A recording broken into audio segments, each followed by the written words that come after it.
Ok, galera, estamos de volta. Vamos ao segundo caso de objeto direto preposicionado. Está aqui na tela para vocês. Quando você quiser indicar valor partitivo. O que é valor partitivo, Rafaela? Ué, você vai indicar a parte daquela ação. Então, ó, comida à torta. Você não comeu a torta inteira. Você comeu um pedaço da torta. Quando você quer deixar isso evidente, então você preposiciona o seu objeto direto. Né? E, mais uma vez, o raciocínio vai se repetir. Por que eu sei que isso aqui é um objeto direto? Porque ao olhar para esse verbo aqui, comer, este verbo, pelas regras da sua regência, não exige preposição. O verbo comer é transitivo direto. Comer algo. Não pede preposição. Você come a banana, você come a torta, você come a maçã, come algo. Esse verbo não pede preposição. Se o verbo não exige preposição, então ele é verbo transitivo direto. Sendo verbo transitivo direto, o complemento que ele vai ter é sempre um objeto direto. Professora, mas eu estou vendo uma preposição, porque agora você já sabe que objeto direto e objeto indireto não tem nada a ver com a presença visual de uma preposição, mas sim com a regência do verbo. E o verbo comer é VTD. Esse objeto tem uma preposição? Tem. Ele pode ter essa preposição? Pode, porque eu tenho a possibilidade de indicar valor partitivo. Cuidado também para não achar que por existir o objeto direto preposicionado, você vai poder preposicionar todo e qualquer objeto. Aí também o raciocínio já é amplo demais. Essa possibilidade tão ampla, ela não existe. E por que razão que ela não existe? Porque se você pudesse preposicionar todos os objetos diretos, aí, obviamente, não existiria objeto direto. Lógico. Você pode colocar preposição em tudo, então chama logo tudo de objeto indireto. Então, para ser um objeto direto preposicionado, você tem que somar as duas condições. A primeira delas é que o verbo seja transitivo direto pelas regras da sua regência e que o objeto direto se enquadre em uma das 4 situações que vêm a seguir, que estão aqui, nós estamos estudando a segunda. Ou evitar duplo sentido, ou indicar valor partitivo. Então, quando eu leio comi a torta, eu tenho duplo sentido? Não. Então, não é por essa razão que eu vou preposicionar o objeto direto. Mas quando eu leio comi a torta, opa, eu posso indicar que foi parte da torta? Posso. E para indicar que foi parte da torta, sem escrever comi parte da torta, eu posso indicar apenas preposicionando o objeto. Joia, galera? Da mesma forma que o exemplo comi da torta funciona, também funciona o exemplo bebi do vinho. Mais uma vez, o verbo beber é um verbo transitivo direto, sendo assim, este objeto aqui vai ser um objeto direto, porque o objeto é direto ou indireto a depender da regência verbal. No entanto, neste caso, cabe o uso de uma preposição, porque na sentença bebi o vinho, dá para você indicar um valor partitivo. Né? Eu bebi parte do vinho. Para isso, basta que você preposicione o objeto, que passa a ser um objeto sempre direto pela regência verbal, porém preposicionado para indicar valor partitivo. E assim nós vamos analisar agora o terceiro caso de objeto direto preposicionado, que é o seguinte. Quando este objeto direto for representado por um pronome pessoal tônico ou pelo pronome relativo quem. Vamos lá. Eu falei para vocês no início do estudo do objeto direto que ele pode ser representado por um núcleo substantivo ou por um pronome. E dentre essas possibilidades de ele ser representado por um pronome, preste atenção. Se este pronome for o pronome relativo quem, ele sempre tem preposição. E se o pronome for um pronome pessoal tônico, ele também sempre tem preposição. Rafaela, estou no meu momento umbral. O que é um pronome pessoal tônico? Então, calma, olha lá. O que são os pronomes pessoais tônicos? Vamos falar um pouquinho, então, dos pronomes pessoais. Então, olha só, galera, a nossa tabelinha dos pronomes pessoais. Para você entender o que são esses pronomes pessoais, espera aí só um pouquinho. Beber uma aguinha aqui. Olha só. Primeiro você tem que entender quais são as possíveis pessoas do discurso, tá? Então vamos lá. O que é um discurso, Rafaela? Simples assim. Discurso é toda e qualquer comunicação. Este ato agora é um ato de comunicação. Né? Eu estou me comunicando, estou passando uma mensagem para você, meu ouvinte, meu interlocutor. Então, todo discurso, que é nada mais do que um ato de comunicação, ele possui sempre, três pessoas, tá? Eu sempre tenho a primeira pessoa do discurso, que é quem emite a mensagem. É o chamado emissor. Então, nesse caso, a primeira pessoa do discurso é a própria professora, ela que está passando a mensagem para você. Ela que está emitindo essa mensagem. Agora, eu tenho sempre uma segunda pessoa, e a segunda pessoa é com quem eu falo. Nesse caso, todos vocês, alunos aí espalhados pelo Brasil. Então, eu tenho a primeira pessoa, que é quem fala, eu tenho a segunda pessoa, que é com quem eu falo. Perceba que, a depender da referência, isso aqui pode mudar. Para você que está aí na sua humilde residência, você é a primeira pessoa, porque é você que fala comigo. E eu sou a segunda pessoa, porque eu sou com quem você está falando. Entendeu? Então, em um discurso, essa primeira e essa segunda pessoa, elas sempre se alternam, de maneira muito natural, muito tranquila. Lógico, né? Eu posso, ao mesmo tempo que eu sou o tu. Eu sou eu quando eu falo, e eu sou o tu quando eu sou com quem você fala. Tá? Joia. E eu tenho a terceira pessoa do discurso, que é o assunto. A terceira pessoa se refere ao do que você fala. E aí, diante disso, os pronomes, eles vão representar estas pessoas do discurso. Por isso você tem primeira, segunda e terceira pessoa do singular, primeira, segunda e terceira pessoa do plural. Veja, pode ser uma pessoa só falando, ou podem ser mais de uma pessoa falando. Pode ser uma pessoa só escutando, ou podem ser mais de uma pessoa escutando. Você pode falar sobre apenas um assunto, ou você pode falar sobre vários assuntos. Por isso, essa divisão de primeira, segunda e terceira do singular, primeira, segunda e terceira do plural. E aí nós analisamos apenas um dos tipos de pronomes lá das nossas aulinhas de morfologia. Veja, os pronomes pessoais. E os pronomes pessoais, eles são chamados de pessoais, anote aí no seu material, porque eles representam as pessoas do discurso. Por isso que eu te expliquei o que são as pessoas do discurso. Os pronomes pessoais representam estas pessoas do discurso. E é verdade. Se você olhar para este pronome me está representando a primeira pessoa do singular. Tanto é que eu não vou me referir ao seu casaco, né? Pedindo para você... eu não vou me referir ao seu casaco pedindo para você te emprestar, né? Te empresta seu casaco? Não. Né? Se eu quero que você empreste para mim, o alvo é a primeira pessoa, me empresta o seu casaco. Então, por isso que eles são chamados de pronomes pessoais. Eles representam as pessoas do discurso. Você pode olhar para qualquer um destes pronomes aqui e ele vai te indicar a pessoa exata do discurso. A pessoa exata do discurso, tá? Então, olha só. Aí, dentro dos pronomes pessoais, a gente pode dividi-los entre pronomes pessoais do caso reto, pronomes pessoais do caso oblíquo. Essa é a primeira divisão. Rafaela, por que eu chamo esses pronomes pessoais de caso reto? Esse é o melhor momento do curso para eu te explicar isso. Porque você está estudando a análise sintática. Então, você vai chamar de pronome pessoal do caso reto se ele exercer a função sintática de sujeito ou predicativo. E aí, sujeito, você já sabe o que é.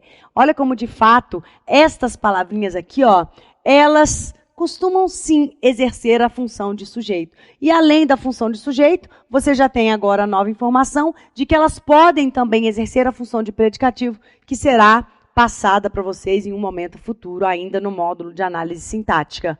Então, o que é um pronome pessoal do caso reto? É um pronome, é uma palavra que funciona como um nome, podendo substituir um substantivo. Uma palavra que indica com precisão uma pessoa do discurso, da primeira do singular até a terceira do plural, e que exerce sintaticamente a função de sujeito ou de predicativo. Então, eu justifiquei cada uma destas palavras na classificação deste pronome. E por que um pronome pessoal é chamado de oblíquo? Por quê? Os pronomes oblíquos, vamos lá. Se os retos exercem as funções sintáticas ou de sujeito ou de predicativo, quem, então, vai exercer as demais funções sintáticas? os pronomes oblíquos. Então, pode puxar uma setosa aí bonita no teu material e escrever assim, ó, pronomes oblíquos exercem as demais funções sintáticas, vírgula, que não, sujeito e predicativo. Quaisquer outras funções sintáticas que não sejam sujeito nem predicativo podem ser exercidas por um destes pronomes aqui, por quaisquer destes pronomes oblíquos, sendo tais pronomes átonos ou tônicos. Então, justifiquei para você de onde vem a classificação oblíquo. É uma classificação que se atrela ao papel sintático do pronome naquela oração. E nós ainda temos uma subdivisão, a última, dentro dos pronomes oblíquos. Qual seja, eles podem ser pronomes oblíquos átonos ou tônicos. É muito fácil você gravar. O pronome é oblíquo átono quando ele não tem preposição. Grava esse A aqui do átono, ó, circula, puxa uma setinha e escreva A, ó, gravou, raciocínio mnemônico de associação, oblíquo átono com o A de ausência de preposição. E o oblíquo tônico, circula o T, olha o raciocínio mnemônico da associação, circula o T e coloca T de tem preposição. Então, eu acabei de justificar para você por que estes pronomes, essa tabela amaldiçoada do seu passado com a tia Maricleia, que fazia você decorar sem entender. Então, você já sabe. Por que pronome? Porque a palavra funciona como um nome. Portanto, ela pode entrar no lugar de um substantivo.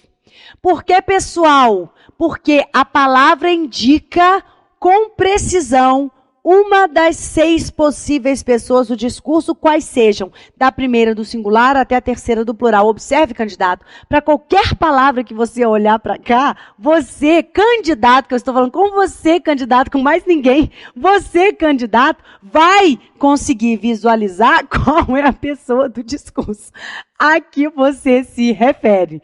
Então, por isso, pessoal, por que reto? Porque a função sintática que ele exerce ou é sujeito ou predicativo. Por que oblíquo? Porque as funções sintáticas que eles vão exercer são quaisquer outras. O restão. Por que átono? Porque estes pronomes não vêm precedidos por preposição. Olha o A de ausência de preposição. Por que tônico? Porque todos estes pronomes têm preposição. Você não fala, entrega o livro mim. Você fala, entrega o livro para mim. Olha o para, preposição aí. Entendeu? Ah, Rafaela, mas e o comigo? E o contigo? Consigo, conosco, convosco e consigo? Boa pergunta. Estes aqui, você não fala para comigo, para contigo. Por quê? Porque estes aqui já têm a preposição com embutida neles. Comigo é com mais mim. Mas aqui com mim ficava feinho, né? Então, comigo. Contigo é com ti, virou contigo. Com si, virou consigo. Com nós. Ó que, gente, com nós é coisa de corintiano. Fica muito horroroso. Então, melhoramos, evoluímos e criamos a palavra conosco. Com vós, corintiano também. Convosco. Com si, corintiano não sabe nem falar, não sabe nem que existe esse pronome. Então, é consigo também, tá? Mas estes pronomes já têm a preposição. Beleza, Rafaela. Expliquei tudo isso para te dizer que, olha só, agora vamos ver se tem a massa cinzenta aí. E tem. Se o pronome é oblíquo tônico, meu filho, esse T aqui eu falei para você gravar com o quê? Com tem preposição. Gente, se o pronome tem que ter uma preposição antes dele, pouco importa se ele é objeto direto. Ele tem que ter preposição. Sendo objeto direto, sendo Strubles, uma nova função sintática que você acabou de criar, se você representar essa função sintática por um oblíquo tônico, ele vai ter preposição. E aí nós vamos criar o terceiro caso de objeto direto preposicionado. Vai ser o objeto direto pela regência verbal. E por que preposicionado? Porque o pronome pede a preposição. Dessa vez é uma regra do pronome. Ele é que pede preposição. Joia? Vamos ver como fica isso então lá no nosso slide. E aí, por favor, né, familiarize-se com os pronomes oblíquos tônicos, aqui estão eles. Então agora eu estou falando destes, ó, mim, ti, si, nós, vós, si, elas, eles, ela e ele. Sempre o ela na frente. Primeiras damas, tá? Professor, aqui você esqueceu do ele, tem problema não. Tá bom, galera? Então, estes aqui são os pronomes oblíquos tônicos. Antes deles, pode haver preposição. Vamos ver como é que fica isso? Olha lá. Então, o terceiro caso de objeto direto preposicionado diante de um pronome pessoal tônico, que agora você já supimpa, sabe direitinho o que é, né? Tônico, aquele que tem que ter preposição. Cadê esses pronomes? Estão aqui, ó. Olha lá. Nem ele entende a nós.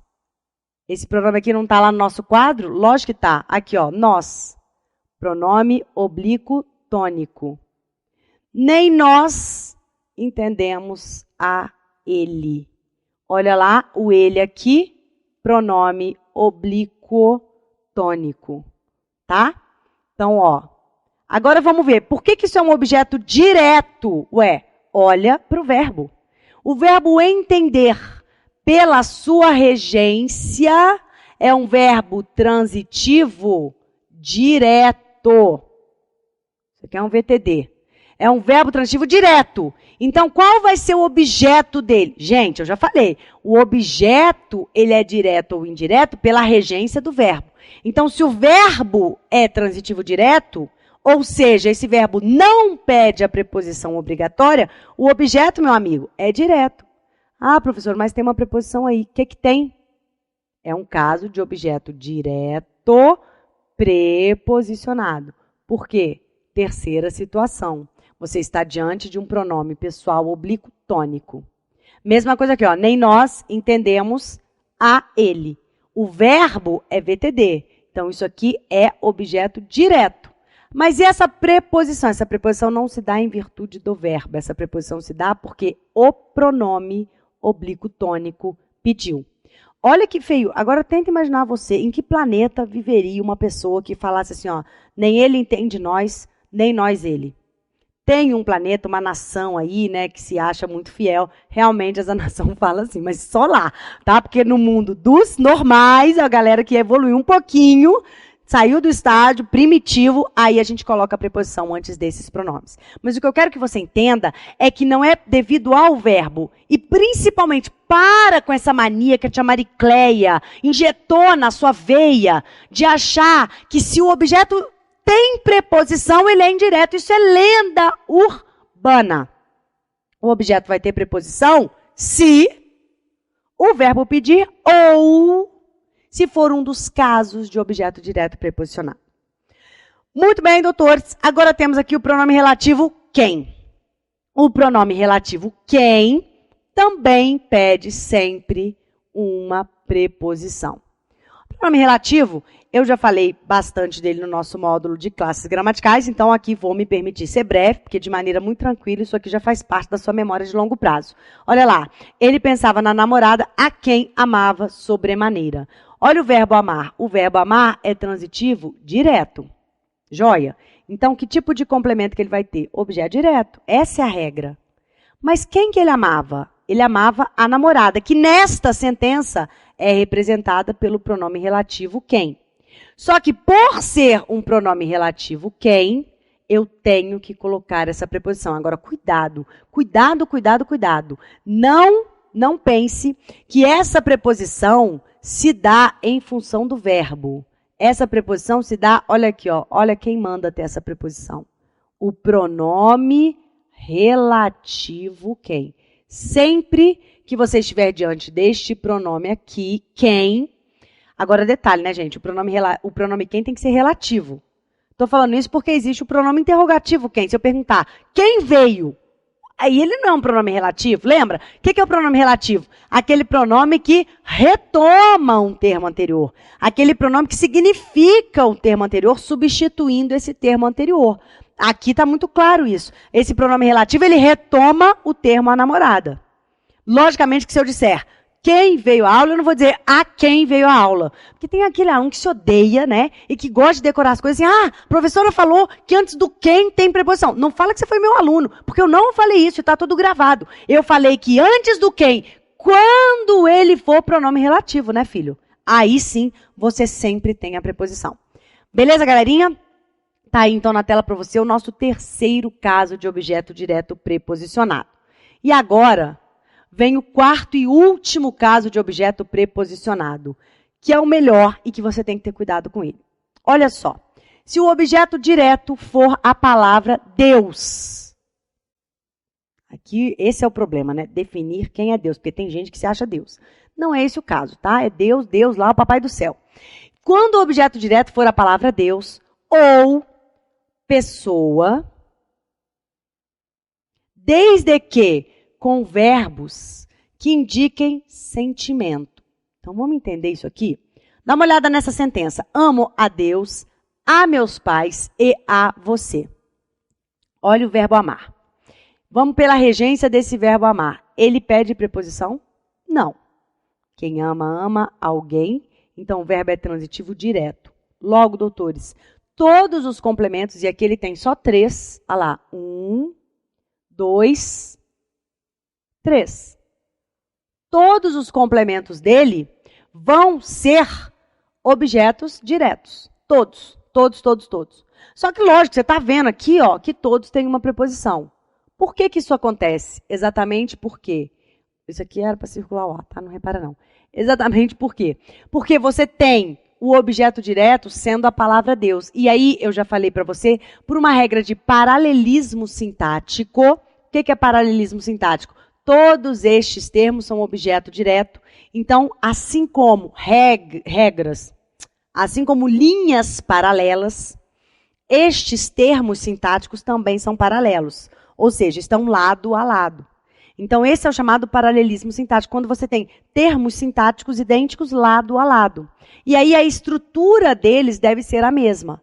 Como assim a estrutura? Perceba, se neste objeto direto você tem uma preposição, já que aqui, ao lado dele, de maneira paralela, você tem outro objeto direto, que significa paralelismo sintático, neste objeto direto, você também tem que ter a preposição. Da mesma forma que você, já que também é objeto direto, está ao lado deste objeto direto e ao lado deste objeto direto, portanto, olha a ideia de linhas paralelas, então a estrutura é a mesma. Se eu tenho preposição aqui, eu tenho aqui e eu tenho preposição aqui. Agora, de onde vem essa preposição? Essa preposição vem do verbo amar unido ao complemento Deus. Pela presença aqui da palavra Deus no complemento, a preposição é obrigatória. Mas é um objeto direto, porque o verbo amar não pede preposição. Joia? Então, se você disser amo a Deus, meus pais e você, aí você está incorrendo exatamente em qual erro? No erro de paralelismo sintático.